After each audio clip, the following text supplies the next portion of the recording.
नव वर्ष की हार्दिक शुभकामनाएं। हम लोग पाठ कर रहे हैं श्रीमद् भागवतम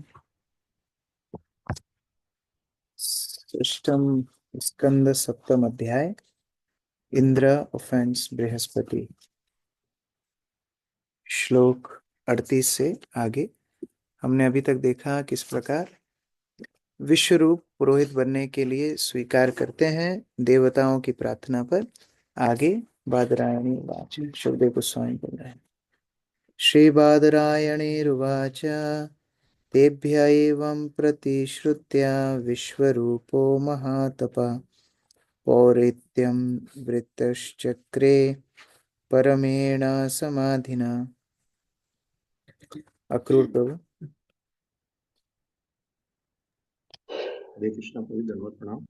श्री सुखदेव गोस्वामी ने आगे कहा, हे राजा, देवताओं को यह वचन देकर चारों ओर से देवताओं से घिरे हुए महान विश्वरूप अत्यंत उत्साह एवं मने उससे आवश्यक पुरोहिती कर्म करने लगे। हरे कृष्ण। अमित प्रभु तात्पर्य। हरे कृष्ण प्रभु जी, दंडवत प्रणाम। तात्पर्य: समाधिना शब्द अत्यंत महत्वपूर्ण है। समाधि का अर्थ है स्थिर मन से पूर्णतया तल्लीन होना। विश्वरूप अत्यंत विद्वान ब्राह्मण था। उसने न केवल देवताओं की प्रार्थना स्वीकार की, वरन उनकी प्रार्थना को गंभीरता पूर्वक ग्रहण किया और अविचलित चित्त से पुरोहिती कर्म करने लगा। तात्पर्य यह है कि उसने किसी आर्थिक लाभ की दृष्टि से नहीं, वरन देवताओं को लाभ पहुंचाने हेतु पुरोहिती स्वीकार की। यह पुरोहित का कर्तव्य है। पुरु शब्द का अर्थ है परिवार और हित का अर्थ है लाभ। अतः पुरोहित शब्द का तात्पर्य है परिवार का हित करने वाला। पुरः शब्द का दूसरा अर्थ है प्रथम।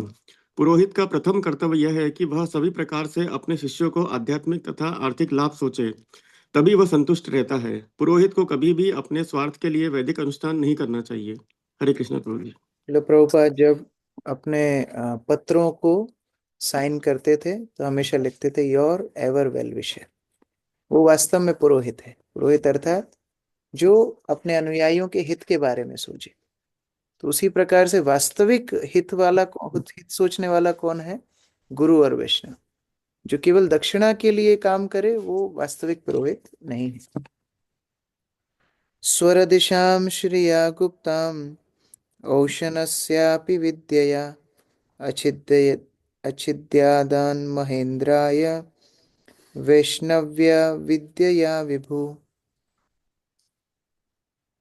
नमिता माता जी। यद्यपि शुक्राचार्य ने अपनी प्रतिभा एवं नीति बल से देवताओं के शत्रुओं के नाम से विख्यात असुरों के ऐश्वर्य को सुरक्षित कर दिया था, किंतु अत्यंत शक्तिमान विश्वरूप ने नारायण कवच नामक एक सुरक्षात्मक स्रोत की रचना की। इस बुद्धिमत्तापूर्ण मंत्र से उन्होंने असुरों का ऐश्वर्य छीनकर स्वर्ग के राजा इंद्र को दे दिया। कृष्ण। तो विश्वरूप ने नारायण कवच का बल देवताओं को दिया। ये नारायण कवच क्या है अगले अध्याय में बताया जाएगा, लेकिन नारायण कवच के बल से पुनः देवता असुरों के ऊपर विजय प्राप्त कर पाए। अर्जुन प्रभु। तात्पर्य यही से तात्पर्य देवों तथा असुरों का अंतर यही है कि देवता भगवान विष्णु के भक्त है, जबकि असुर शिव जी, देवी काली तथा देवी दुर्गा के भक्त है। कभी कभी असुर ब्रह्मा के भी भक्त होते हैं। उदाहरणार्थ हिरण्यकशिपु ब्रह्मा जी का भक्त था, रावण शिव जी का तथा महिषासुर देवी दुर्गा का। देवतागण भगवान के भक्त होते हैं। विष्णु भक्त स्मृतो देव, जबकि असुर सदैव विष्णु भक्तों अर्थात वैष्णवों के विरोधी होते हैं। आसुस्थ अद्विपर्यय, वैष्णवों के विरोध हेतु असुरगण शिवजी, श्री ब्रह्मा, काली, दुर्गा इत्यादि के भक्त बन जाते हैं। पूरा काल में देवों तथा असुरों में शत्रुता थी, जो अब भी चल रही है, क्योंकि शिव जी, देवी दुर्गा के भक्त भगवान विष्णु के भक्त वैष्णवों से सदैव द्वेष रखते हैं। भगवान विष्णु तथा शिव जी के भक्तों के बीच का यह तनाव सदा रहा है। स्वर्गलोक में असुरों तथा सुरों के बीच दीर्घ काल तक युद्ध चलता रहा है। तो ये दोनों की पृथकता है। जो सतोगुण में होते हैं भगवान विष्णु की आराधना करते हैं, और फिर रजोगुण और तमोगुण में अन्य देवताओं की। सामान्यतः दुर्गा की उपासना या ब्रह्मा जी की उपासना रजोगुण में मानी गई है, और भगवान शिव की या काल भैरव इत्यादि इनकी पूजा, काली की पूजा ये तमोगुण में बताई गई। तो गुणों के आधार पर अलग अलग उपासक पूजा करते हैं। जय प्रभु। यहाँ यहाँ हम देखते हैं कि विश्व रूप ने देवताओं के लिए एक सुरक्षा कवच तैयार किया जो विष्णु मात्र से प्रेरित था। कभी कभी विष्णु मंत्र को विष्णु ज्वर और इस प्रकार शिव मंत्र को शिव ज्वर कहते हैं। हम शास्त्रों में असुरों तथा सुरों के बीच होने वाले युद्धों में कभी कभी शिव ज्वर तथा विष्णु ज्वर का प्रयोग तो करते कृष्णा बुक में ये पास टाइम आता है, दशम स्कंद भागवत में, जहाँ काशीराज को लड़ने के लिए भगवान जाते हैं। काशीराज भगवान शिव का परम भक्त था, तो भगवान शिव उसके बिहाफ पे लड़ने आ जाते, और ये विष्णु ज्वर छोड़ते हैं भगवान, और वो छोड़ते हैं शिव ज्वर। तो शिव ज्वर होता है गरम, एकदम प्रलय के अग्नि समान। तो वो विष्णु ज्वर आया, और यहाँ शिव ज्वर आया, और भगवान ने विष्णु ज्वर होता है ठंडा, ठंडी। तो वो अग्नि शांत नहीं हुई, वो शिव ज्वर को ठंडी लग गई। तो इस तरह से भगवान ने उसको काशीराज को परास्त किया। अदिति माता जी। इस श्लोक में आया हुआ है सुर विषाम शब्द का अर्थ देवताओं के शत्रुओं का है, जिससे नास्तिकों का भी बोध होता है। श्रीमद् भागवतम में अन्यत्र कहा गया है कि भगवान बुद्ध का जन्म असुरों अथवा नास्तिकों को विमोहित करने हेतु हुआ। पूर्ण पुरुषोत्तम भगवान अपने भक्तों को हमेशा आशीर्वाद देते हैं। इसकी पुष्टि भगवान स्वयं श्रीमद् भगवद गीता में करते हैं। कौन्तेय प्रति जानी ही न मे भक्त प्रणश्यति। हे कुंती पुत्र, निर्भीकता पूर्वक घोषित करो कि मेरे भक्त का कभी नाश नहीं होता। तो ये भगवान का ये डिक्लेरेशन है भगवत गीता में, किस प्रकार उनके भक्तों की वो रक्षा करते हैं। तो किसी भी प्रकार से कोई परिस्थिति में हो, भगवान उनकी रक्षा प्रदान करते हैं।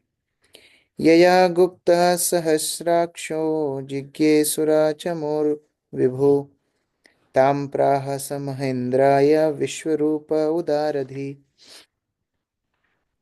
गुड्डी गुप्ता माता जी। हरे कृष्णा प्रभु जी। अत्यंत उत्तर चित वाले विश्वरूप ने राजा इंद्र सहस्त्राक्ष को वह गुप्त स्रोत बता दिया जिससे इंद्र की रक्षा हो सकी और असुरों की सैन्य शक्ति जीत ली गई। इस प्रकार श्रीमद् भागवत के छठे स्कंद के अंतर्गत इंद्र द्वारा गुरु बृहस्पति का अपमान नामक 7वें अध्याय के भक्ति वेदांत तात्पर्य पूर्ण हुए। प्रवेश करते हैं अध्याय 8 में। अर्चना माता जी। नारायण कवच। इस अध्याय में बताया गया है कि स्वर्ग के राजा इंद्र ने किस प्रकार असुरों के सैनिकों पर विजय प्राप्त की। इसमें विष्णु मंत्र कवच का भी वर्णन हुआ है। इस कवच के द्वारा रक्षा प्राप्त करने के लिए पहले कुश को छूना चाहिए और आचमन मंत्रों के द्वारा मुख धोना चाहिए। मौन धारण करते हुए 8 अक्षरों वाले विष्णु मंत्र को शरीर के अंगों में और 12 अक्षरों वाले मंत्र को हाथों में धारण करना चाहिए। 8 अक्षर वाला मंत्र है ओम नमो नारायणाय। इस मंत्र को शरीर के अगले तथा पिछले सभी भागों में न्यस्त करना चाहिए। 12 अक्षरी मंत्र जो प्रणव ओंकार से प्रारंभ होता है और इस प्रकार है ओम नमो भगवते वासुदेवाय। हर अंगुली में एक एक अक्षर धारण करें और उसके पहले प्रणव ओंकार धारण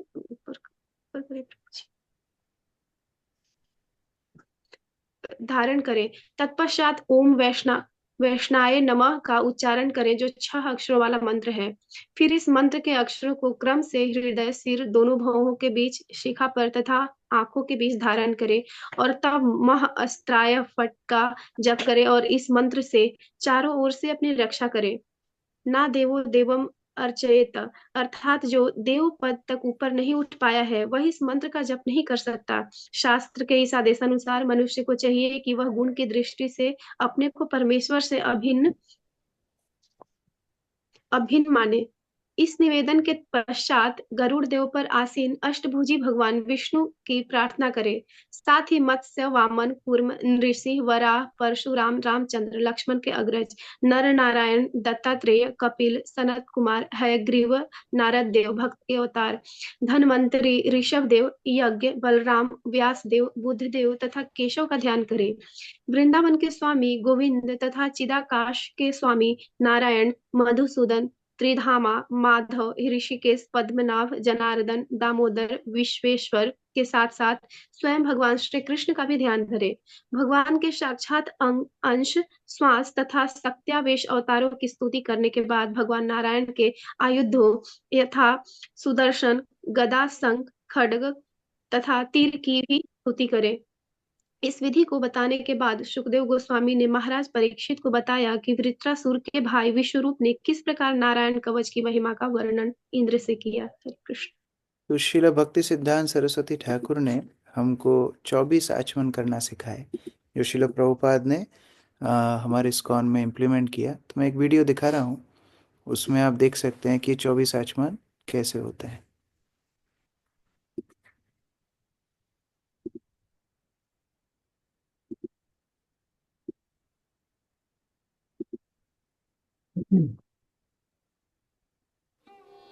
Sipping water for purification, Vaishnav Achman.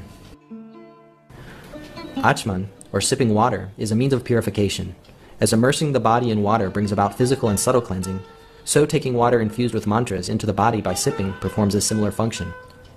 Always perform Achman before entering the deity room to worship the Lord. Sit on a proper sitting place, or asan. If there is no asan, kneel with your right knee touching the floor and your left foot flat on the floor.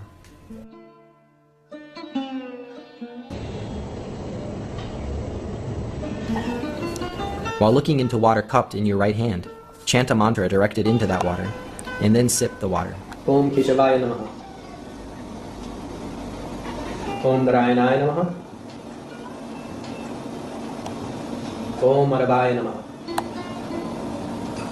Om Govindaya Namaha. Om Vishnave Namaha. Om Madhusudanaya Namaha. Om Trivitramaya Namaha.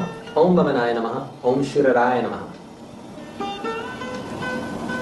Om Rishikeshaya Namaha. Om Padmanabhaya Namaha.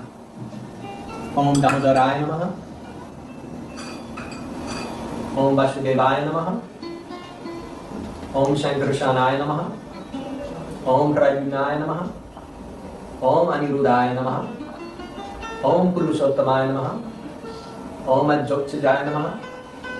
Om Narasimhaya Namaha. Om Achyutaya Namaha. Om Janardhanaya Namaha. Om Upendraya Namaha. Om Hare Namaha. Om Krishnaya Namaha. Om Thad Vishnu Paramam Padam Sudapasyanti Surya Vidiva Chakshur Atatam Thad Prashnokanam Jagragam Sa Sanindite Vishnu Yat Paramam Padam.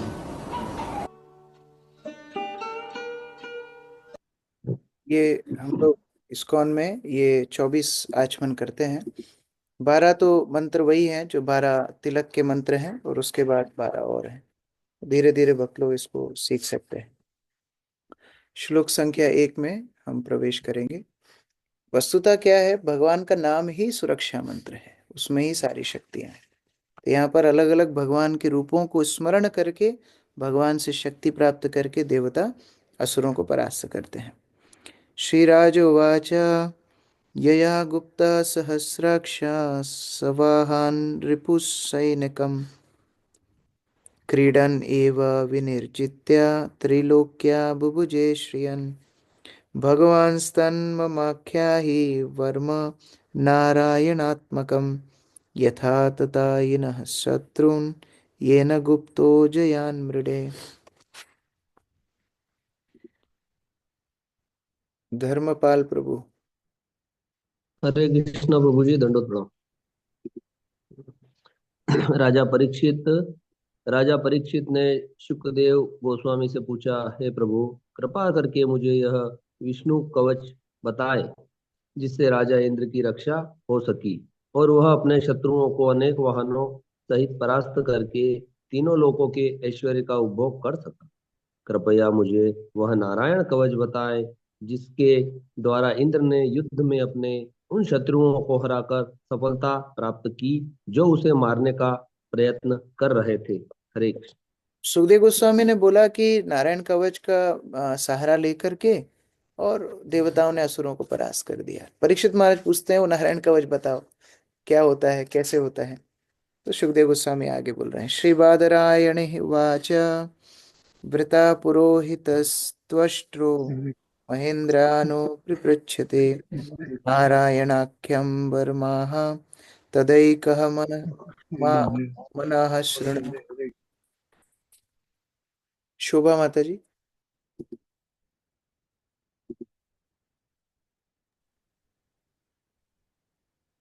Shri Sukhdev Goswami ने कहा, देवताओं के राजा इंद्र ने देवताओं के द्वारा पुरोहित के रूप में नियुक्त विश्वरूप से नारायण कवच के संबंध में पूछा। विश्वरूप द्वारा दिए गए उत्तर को तुम ध्यान पूर्वक सुनो। विश्वरूप देवताओं को उपदेश दे रहे हैं। श्री विश्वरूप उवाच द्वैतांग्री पाणिराचम्य सप्ता उडन मुखा कृतस्वांगकरन्यासो मंत्राभ्यां वागयतः शुचि नारायणः परं वर्मा सन्निधाभय आगते पादयोर्जानुनोर उर्वोर उदरे हृदि अथोरसि मुखे शिरसि अनुपूर्व्यात् ओंकारादीनि विनीयसेत् ओम नमो नारायणेति विप्रययन् अथापि वा। सुजाता माता जी। विश्वरूप ने कहा, किसी प्रकार के भय का अवसर उपस्थित होने पर मनुष्य को चाहिए कि सर्वप्रथम अपने हाथ पांव धोए और तब यह मंत्र जपकर आचमन करे। ओम अपवित्रः पवित्रो वा सर्वावस्थां गतोऽपि वा यह स्मरेत् पुंडरीकाक्षं स बाह्याभ्यन्तरः शुचिः। श्री विष्णु श्री विष्णु श्री विष्णु। तब उसे चाहिए कि कुछ घास को छूकर शांत भाव से उत्तर की ओर मुख करके बैठ जाए। पूर्णतया शुद्ध होने पर उसे चाहिए कि 8 शब्दों वाले मंत्र को अपने शरीर के दाहिनी ओर के 8 भागों में छुआए और 12 शब्दों वाले मंत्र को हाथों में छुआए। फिर नारायण कवच से स्वयं को इस प्रकार बांधे। पहले 8 शब्दों वाले मंत्र ओम नमो नारायणाय का जप करते हुए प्रथम शब्द ओम या प्रणव से प्रारंभ करके अपने हाथों से अपने शरीर के 8 अंगों का स्पर्श करें। पहले दोनों पांव छुए, फिर क्रमशः घुटने, जांग, पेट, हृदय, छाती, मुंह तथा सिर को छुए। इसके बाद उल्टे क्रम से मंत्र का जप करे, अर्थात अंतिम शब्द य से प्रारंभ करे और अपने शरीर के अंगों को भी उल्टे क्रम से छुए। ये दोनों विधियां क्रमशः उत्पत्ति न्यास तथा संहार न्यास कहलाती हैं। हरे कृष्ण। सामान्यतः ये कवच इत्यादि पाठ हम लोगों के लिए कठिन होता है। हम लोग कलयुग में हरिनाम महामंत्र का ही आश्रय लेते हैं, लेकिन भक्त लोग जप करने से पहले कम से कम 3 आचमन कर सकते हैं। 3 आचमन मतलब ओम केशवाय नमः, नारायण माधवाय नमः। तो ये 3 आचमन कम से कम कर सकते हैं। मंदिर में मुश्किल होता है, लेकिन घर में जब रहते हैं तब किया जा सकता है। करन्यासं ततः कुर्यात् द्वादशाक्षर विद्यया प्रणवादिया करांतम अंगुली अंगुष्ट परवशु। यमुना रानी माता जी।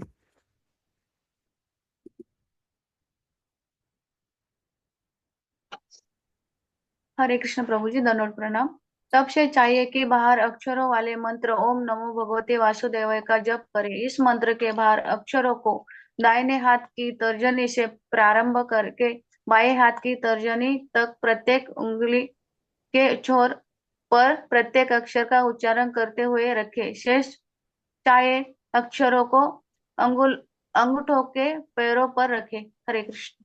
तो आपने जो वीडियो देखी थी उसमें देखा अलग अलग उंगलियों का प्रयोग करके अलग अलग अंगों का स्पर्श और भगवान का नाम। उस तरह कवच का, ये भी कवच ही है, आचमन भी कवच ही है। उस तरह हम लोग भगवान को स्मरण करके शुद्धि करते हैं।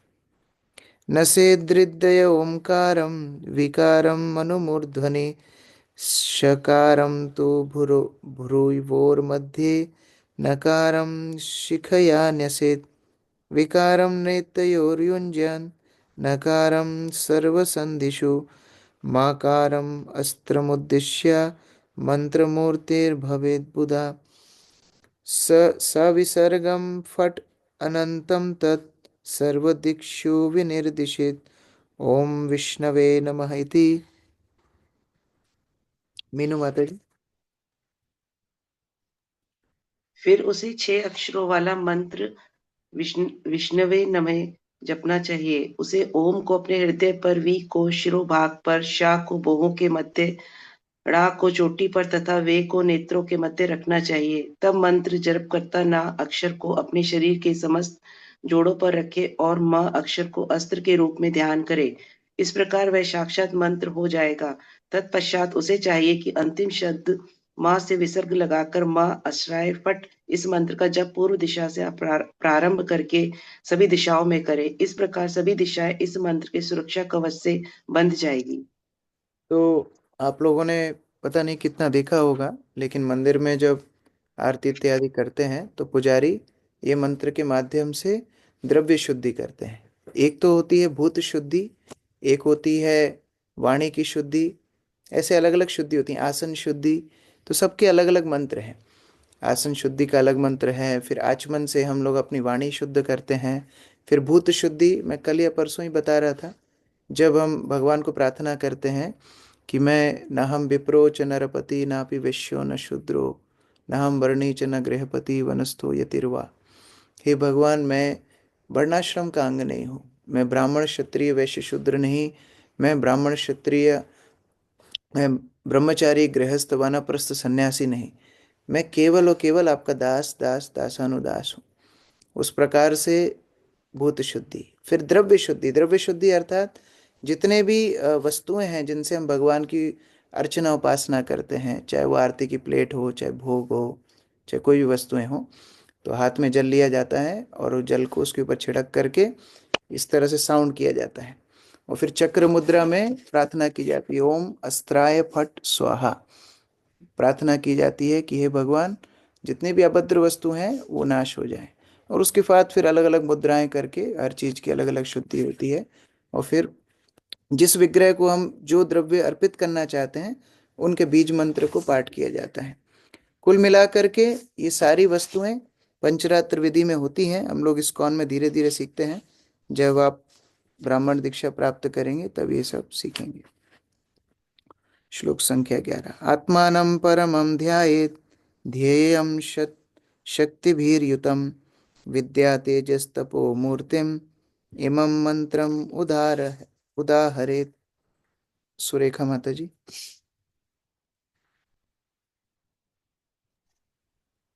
इस प्रकार जप कर लेने के बाद मनुष्य को चाहिए कि वह 6 ऐश्वर्यों से युक्त तथा ध्यान करने योग्य पूर्ण पुरुषोत्तम भगवान के साथ अपने आप को गुण की दृष्टि से समान समझे।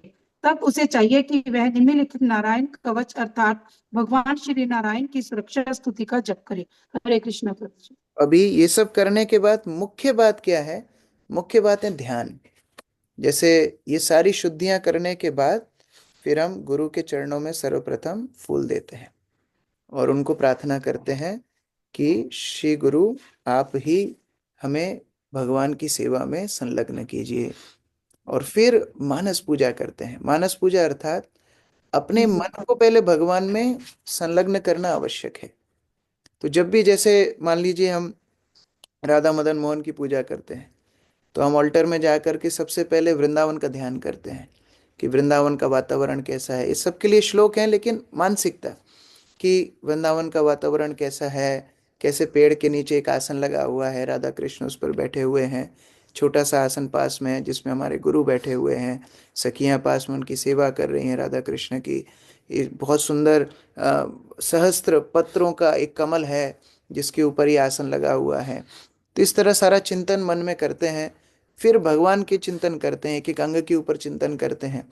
फिर मन ही मन विचार करते हैं कि हम भगवान को पादुकाएं अर्पित कर रहे हैं, हम पुष्प अर्पित कर रहे हैं, हम उनके पाद्यम, उनके चरण धुला रहे हैं, फिर हम उनका अर्घ्यम अर्थात हाथ धुला रहे हैं, फिर आचमनियम अर्थात उनका मुख धुला रहे हैं, फिर उसके बाद उनको मधुपर्क अर्थात जिसमें पंचगव्य होते हैं, शहद, दूध, दही, शक्कर, ये सब मिला करके पंचगव्य उनको मधुपर्क पिलाया जाता है। फिर पुनराचमन, मुख शुद्धि, उसके बाद उनके शरीर में हम तेल लगा रहे हैं, फिर उनको हम अभिषेक करा रहे हैं, फिर वस्त्र पहना रहे हैं, फिर उनको जनेऊ धारण करा रहे हैं, 12 तिलक लगा रहे हैं। उसके बाद फिर हम उनको वस्त्र पहना रहे हैं, अलंकार पहना रहे हैं, धूप दीप नैवेद्य पुष्प सर्वस्व अपना अर्पित कर रहे हैं। तो ये पहले मानस में चिंतन होता है। और फिर जा करके हम फिजिकली वो पूजा करते हैं। तो ऐसा नहीं कि अल्टर में ढप ढाप घुसे और शुरू कर दिया, पानी डाल, कपड़ा डाल, ये करो, ऐसे नहीं होती पूजा। तो पहले बैठ करके भगवान सामने रहते हैं, पहले बैठ करके पुजारी पहले ध्यान करता है, इस तरह मन को पहले प्रिपेयर करता है। तो इस श्लोक में बताया गया है कि पहले भगवान के ऊपर ध्यान करना है, और जब वो ध्यान स्थिर हो जाता है तब फिर प्रक्रिया शुरू होगी। 12 नंबर श्लोक से नारायण कवच शुरू हो रहा है। तो हम लोग कल से पाठ करेंगे किस तरह एक एक अंग की रक्षा के लिए भक्त भगवान को प्रार्थना कर रहे हैं। हरे कृष्ण। ग्रंथराज श्रीमद् भागवतम की जय, श्रील प्रभुपाद की जय, समवेत भक्तवृंद की जय। हम लोग देख सकते हैं एक और चीज कि किस तरह श्रील प्रभुपाद ने या हमारे पूर्ववर्ती आचार्यों ने कैसे हमारे जितने भी नियम बनाए हैं या जितनी भी पद्धतियां बनाई हैं वो कितनी शास्त्रों के ऊपर आधारित है। ये विश्वास, ये दृढ़ता हम लोग जब भागवत पढ़ते हैं तो और बढ़ जाती है कि कैसे एक एक क्रिया मनमाने ढंग से नहीं लेकिन शास्त्र पद्धति के अनुसार पालन की जाती है। हरे कृष्ण। किसी का कोई प्रश्न है? क्वेश्चन? यस, आरती माता जी। हरे कृष्ण प्रभु जगन्नाथ प्रणाम। प्रभु जी, इसमें श्री बादायणी उवाच, तो सुखदेव जी का नाम बादायणी कैसे पड़ा?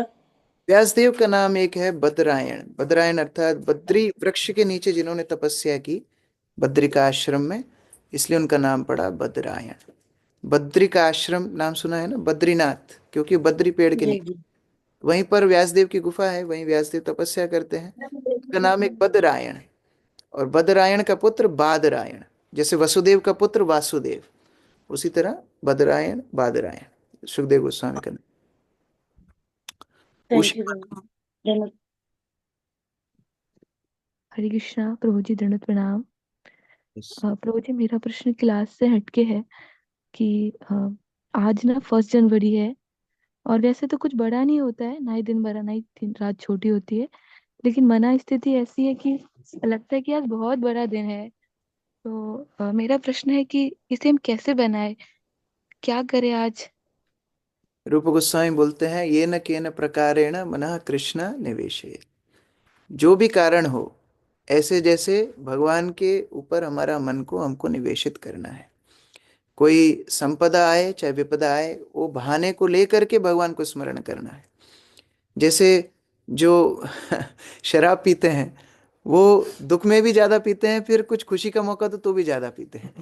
तो उसी तरह हमारे लिए हर दिन एक अवसर है भगवान को स्मरण करने का, चाहे न्यू ईयर हो चाहे कोई भी अवसर हो। हम लोग सिंगापुर गए थे तो उस समय वैलेंटाइंस डे पड़ा, तो सभी भक्त रेड रोज लेकर के आए गुरु महाराज को अर्पित करने के लिए। तो गुरु महाराज हंसने लगे, उस समय यही बोले थे, ये न के न प्रकारेण मनः कृष्ण निवेशेत। पहले तुम फूल लेकर के कहीं और जाते, अब कम से कम मेरे पास आए हो। तो उस तरह सारे अवसर हैं, लेकिन मुख्य बात हमारा श्रवण कीर्तन है। तो आज का दिन हो चाहे कोई भी दिन हो, नित्यम भागवत सेवया। आशीष प्रभु।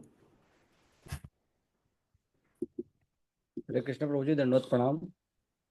प्रभु जी, ये जो विश्व रूप है और जो वृत्तासुर है, इनके बारे में थोड़ा सा विस्तार से बता दीजिए। अगला अध्याय वही है, अभी आगे वही आने वाला है। तो हम कर बैठिए, हृदय को आगे आने वाला है। हंसराज ठीक प्रभु। ठीक। हरे कृष्ण प्रभु जी, दंडवत प्रणाम। प्रभु जी, पंचरात्रि विधि क्या होती है? पंचरात्रि विधि अर्थात अर्चना की विधि। जब हम भगवान को विग्रह की अर्चना करते हैं उस विधि को पंचरात्रि विधि बोलते हैं। और भागवत विधि अर्थात श्रवण कीर्तन की विधि। जब हम भक्तों के साथ हरिनाम या भागवत श्रवण पठन करते हैं उसको भागवत विधि। ये अलग अलग टर्मिनोलॉजीज है। प्रभु जी, ये 24 आचमन क्यों करते हैं प्रभु जी? शुद्धि के लिए, हमारे एक एक अंग की शुद्धि, भगवान का स्मरण, ये सब उस आचमन का प्रयोजन है। मतलब अगर विग्रह पूजा करते तभी के लिए रहता है प्रभु जी? हाँ, विग्रह पूजा के लिए रहता है, लेकिन ये सीखना अच्छा है, क्योंकि अगर हम हरिनाम के पहले भी अगर इस तरह कर सकें, कम से कम 3 आचमन तो कर ही सकें, तो इससे क्या होता है कि कम से कम वाणी अंग सब शुद्ध सतोगुण में आ जाते हैं, और फिर सतोगुण में भगवान का स्मरण आसानी से होता है। तो ये अनुकूल चीजें हैं। अच्छा, इसको प्रभु जी कैसे सीख सकते हैं? आपको धीरे धीरे सब सिखाएंगे। अभी 3 आचमन सीखिए, फिर धीरे धीरे जी सब जी सिखाएंगे।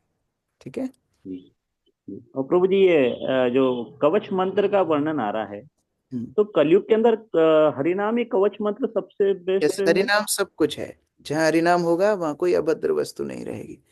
तो अगर हम हरिनाम का जप हमेशा कर रहे हैं तो वही कवच है। थैंक यू प्रभु जी। हरे कृष्ण, धन्यवाद, प्रणाम। विपिन प्रभु। हरे कृष्ण प्रभु, धन्यवाद प्रभु। नववर्ष की बहुत बहुत शुभकामनाएं प्रभु जी। प्रभु जी, एक क्वेश्चन तो पूछा माता जी ने बायदानी वो वॉच वाला, और सेकंड क्वेश्चन ये था, जैसे प्रभु जी इसमें इतने नियम बताए हैं अर्च विग्रह की, कि हम लोग तो ऐसे जो पूजा करते हैं तो ये तो अपराध बनता है फिर हमसे, हम लोग घर पे जो करते हैं ये तो हमको पता ही नहीं है। तो आज इसमें भागवतम में पता चला कि ये सब भी होता है, तो फिर अब आगे से क्या करना चाहिए प्रभु जी इसके लिए? विग्रह पूजा कम करना चाहिए, ये करना चाहिए। कलयुग का मुख्य धर्म है हरिनाम संकीर्तन, इसी पे फोकस करना चाहिए। और जब हम मंदिर आते हैं, और शास्त्रों में ऐसा वर्णित है कि जब पुजारी आरती करता है भगवान की, तो जितने लोग उस आरती में खड़े हैं उनको वही लाभ मिलता है जो पुजारी को मिल रहा है। तो पुजारी वास्तव में खुद आरती नहीं कर रहा है, वहां जितने भक्त खड़े हुए हैं उनका प्रतिनिधित्व वो पुजारी कर रहा है। तो केवल भगवान के मंदिर में आकर के आरती अटेंड करना भी विग्रह पूजा है। और सरल विग्रह पूजा है तुलसी की पूजा। तुलसी की पूजा भी विग्रह पूजा है। तो हम लोग घर में कम से कम तुलसी को पानी देना, तुलसी को मतलब मेंटेन रखना, उनको आरती करना, ये भी कर सकते हैं, वो सरल है। जैसे कई बार प्रभु जैसे उसमें गमले में, ऐसे जनरली हम लोग गमले में वस्त्र वस्त्र पहनाते, उसमें जनरली फिर वो कुछ समय बाद 2 महीने 4 पौधा सूखने लगता है, तो हम लोग कई बार से उसको निकाल के फिर दूसरा जो घर में पौधे, तो वो गलत तो नहीं है इस तरह से? करते हैं, लेकिन तुलसी सूखना मतलब उसकी केयर ठीक से नहीं हो रही। तो ये आप फिर मार्गदर्शन ले सकते हो, जैसे यहाँ जो भक्त लोग तुलसी की सेवा करते हैं उनसे पूछ सकते हैं कि प्रभु जी मेरी तुलसी बार बार सूखती है तो मैं क्या करूँ, इस तरह मार्गदर्शन ले सकते हैं। तो मिट्टी वगैरह चेंज कर दें, उसी मतलब उसी सेम हाँ, पौधे को, मतलब जो तुलसी जी के हैं उसी को करना चाहिए, चेंज नहीं करना चाहिए बार बार ऐसे? अब सूख जाएगा तो चेंज करना ही पड़ेगा, लेकिन सामान्यता मेंटेन रखना चाहिए। इस मंदिर में देखता हूँ, मंदिर में तो बहुत अच्छे दिखते हैं ऐसे क्योंकि पौधे। उसको कटिंग किया जाता है, उसकी मंजरियां रोज तोड़ी जाती हैं, उसको जिस तरह सेवा की जाती है, इसलिए तुलसी खिली हुई रहती है। जब यहाँ इंद्रदम्न स्वामी महाराज आए थे तो तुलसी को देख करके बोले थे कि जहाँ तुलसी पोषित रहती है, जहाँ खिली हुई तुलसी रहती है, मतलब जो भक्ति अच्छी हो रही है, और जहाँ तुलसी सूख रही है मतलब भक्ति गड़बड़ है। वो क्योंकि देखना हमारे तो चाहिए। कैसे, मेरे घर में गार्डन में मैंने तुलसी के पौधे बहुत सारे लगा रखे हैं, तुलसी अलग अलग, उसमें बहुत सारे अपने आप फिर होता है क्या, वो मंजरी से फिर से उग जाती है। तो गमले में तो रोज जनरली जल ही चढ़ाते हैं, फिर उसमें जनरली कहीं माली आता है, तो वो फिर वो मिट्टी निकालना, वो उसमें क्या कहते हैं 6 महीने रखा तो पौधा उतना ग्रोथ नहीं कर पाता जितना वो। इसलिए मैं बोल रहा हूँ, यहाँ जो भक्त सेवा करते हैं उनसे थोड़ा सीखना कैसे करते हैं, तो फिर आइडिया रहे। ठीक है, हरे कृष्ण। प्रीति प्रीति निगम माता जी। हरे कृष्णा प्रभु जी। प्रभु जी, मेरा प्रश्न थोड़ा हटके है। जैसे हम माला करते हैं और रास्ते में यदि जाते हैं तो माताजी वगैरह का मंदिर आता है और हम मंत्र कर रहे हैं, तो हमें वहां पे प्रणाम करना चाहिए कि नहीं चाहिए?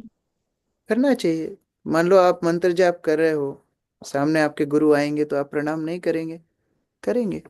उसी तरह कोई भी अच्छा। भगवान के सेवक सेविकाएं हैं, उनको प्रणाम करना चाहिए। पर जैसे प्रभु जी माला हम कर रहे हैं, जाप चल रहा हमारा। तो क्या समस्या है? जाप के बीच में प्रणाम करने में कोई दिक्कत नहीं है। अच्छा ठीक है प्रभु जी, शास्त्र में हरे ऐसा कृष्ण। विधान है कि अगर आप भगवान को डायरेक्ट भी सेवा कर रहे हो, मतलब भगवान आपके हाथ से खा रहे हैं, आप भगवान के मुख में निवाला भी डाल रहे हो, और कोई वैष्णव आ जाए तो पहले उसको प्रणाम करना चाहिए, ये विधान है। तो अच्छा वैष्णवों को प्रणाम करना कभी चूकना नहीं चाहिए। ठीक है प्रभु जी, हरे कृष्ण। ब्रजेश प्रभु। हरे कृष्णा प्रभु जी, धन्यवाद, प्रणाम। प्रभु जी, जैसे गीता के श्लोक याद करना चाहता हूँ मैं, गीता के श्लोक, तो गीता के श्लोक कॉपी पे लिख के याद करते हैं, तो वो सही है क्या प्रभु जी? हाँ, कॉपी पे लिख सकते हैं, पेपर पे लिख सकते हैं, उसको जेब में रखिए, बार बार निकाल करके पढ़िए, याद करिए, जो फिर वो जैसे पेपर पे यथासंभव। तो फिर पेपर को संभाल कर रखना पड़ता है, या कहीं अगर कहीं नीचे गिर जाए तो वो पाप होता है क्या प्रभु जी? संभालना चाहिए, क्योंकि गीता भगवान की वाणी है, उसको संभाल के रखना चाहिए। और अगर बाद में डिस्पोज करना है तो फिर पवित्र नदी में या उसको अग्नि भी दे सकते हैं। थैंक यू प्रभु जी। हरे कृष्ण। रेखा माता जी।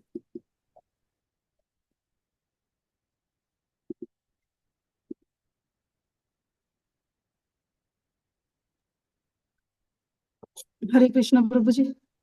प्रभु जी ये पूछना था कि शाम को जैसे संध्या आरती है, हम कहीं बाहर चले जाते हैं, जैसे मार्केट में चले गए, जब बच्चों की क्लास लगाने चले गए, तो शाम को कई बार आरती नहीं हो पाती, तो ये आरती जरूरी है संध्या आरती प्रभु जी? विग्रह रखे हुए हैं घर पे गौरनीताई जी।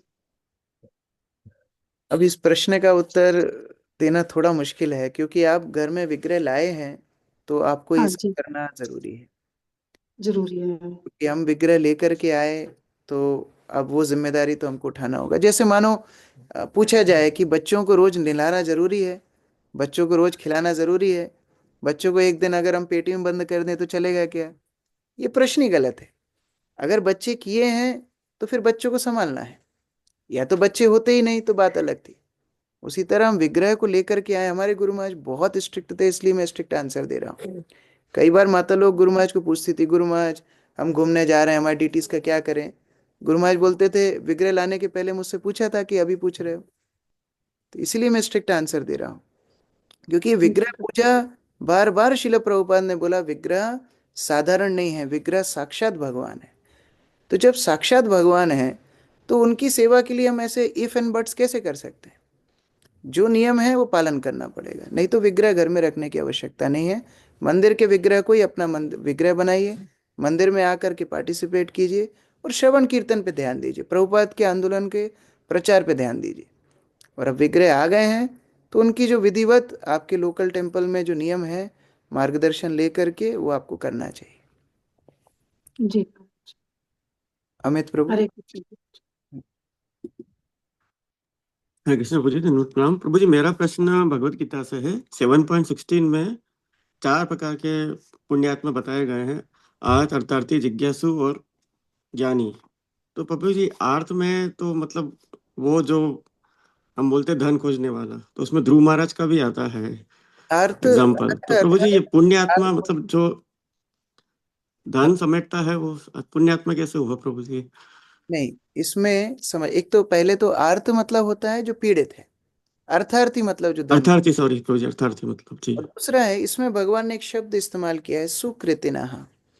जिसकी सुकृति होगी वही भगवान के पास आएगा, इन 4 अवस्था में भी। ऐसा नहीं हर धन ढूंढने वाला व्यक्ति भगवान के पास आ जाएगा, नहीं। हर पीड़ित व्यक्ति भगवान के पास आएगा, नहीं। हर ज्ञानी भगवान के पास आएगा, नहीं, ये गारंटी नहीं। हर जिज्ञासु भगवान के पास आएगा, नहीं, वो चैट जीपीटी के पास जाएगा। तो चारों में से कौन भगवान के पास आएगा? जो सुकृति ने होगा। अब सुकृति ने क्या है? सुकृति मतलब किसी वैष्णव की सेवा किसी अनजाने से हो गई, किसी मंदिर में जाकर के कभी दर्शन कर लिया, कभी प्रसाद ग्रहण कर लिया, कभी जगन्नाथ का दर्शन कर लिया, रथ यात्रा में भाग ले लिया, तो ये सारे कार्य जाने अनजाने में कर लिए, उस माध्यम से अब वो भावना आई कि मुझे भगवान का आश्रय लेना चाहिए। तो इसको कई बार बोलते हैं अज्ञात सुकृति, हमें पता भी नहीं लगता, और वो सुकृति के माध्यम से हम भक्ति में आ जाते हैं। जैसे आपने, मैं कई बार उदाहरण दिया, किसी ने मानो बावड़ी बनाई, पानी का कोई पौंड बनाया, और उसमें कई पापी तापी पानी पी के जा रहे हैं। एक दिन एक शुद्ध वैष्णव आके वहां से पानी पी लेता है, वो सुकृति आपको लग जाएगी। आपने घर के सामने शेड लगा रखी है, ये गुरु महाराज एक बार उदाहरण में बता रहे थे, शेड लगा रखी है, एक वैष्णव पानी में भीग रहा है, आपके घर की शेड के आगे आके खड़ा हो गया, बस वो सुकृति आपको लग गई। तो ये वैष्णव की संगति इतनी पावरफुल है। वहां से सुकृतिन्यो जब बनेगा तब ये 4 अवस्था में भी भगवान के पास आएगा, नहीं तो उसका कोई आना जाना संभव नहीं है भगवान के पास। जी प्रभु जी। ठीक है। हरे कृष्ण। श्रील प्रभुपाद की जय, समवेत भक्तवृंद की जय, ताई गौर प्रभु प्रेम। जी यस गौरी शंकर प्रभु। नए साल के हार्दिक हार्दिक शुभकामनाएं प्रभु जी, धन्यवाद प्रणाम। और नया साल पूरा सर आप पधारे साहब नए साल है मेरे घर पे प्रभु जी। हरे कृष्ण। हम तो रोज आते हैं जूम के माध्यम से, आपकी दुकान देखते हैं रोज। आपका नहीं प्रभु जी, आपके चरण मेरे मेरे दुकान पे होना प्रभु जी। हरे कृष्ण। प्रभुपाद की जय।